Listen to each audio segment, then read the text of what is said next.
بسم اللہ الرحمن الرحیم.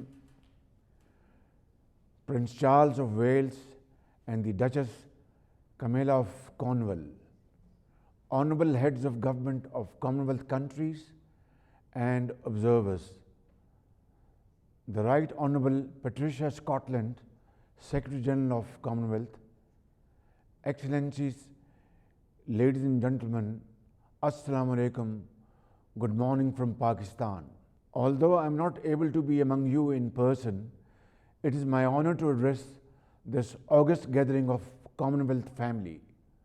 I would like to convey my felicitations and profound gratitude to President Paul Kagame, the government and people of Rwanda for hosting this meeting in the beautiful city of Kigali. As we unite here today to think about the future of our nations, I appreciate the impact such multilateral forums can create to implement our shared values and principles as per the Commonwealth Charter.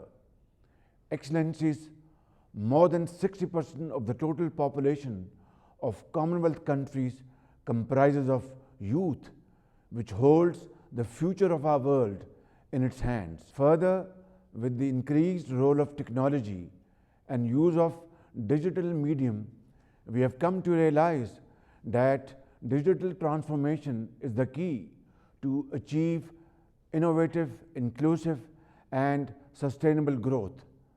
Therefore, I express my resolve to take such measures that can help in decreasing digital divide and promote literacy and skills to our youth in all forms of education and learning.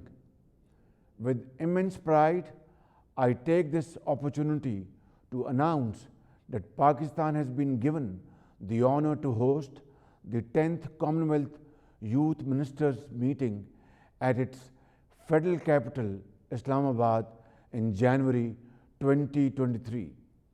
I invite Commonwealth Youth Ministers to visit Pakistan, explore the beauty and diversity of our beautiful country, and give us a chance to show our hospitality.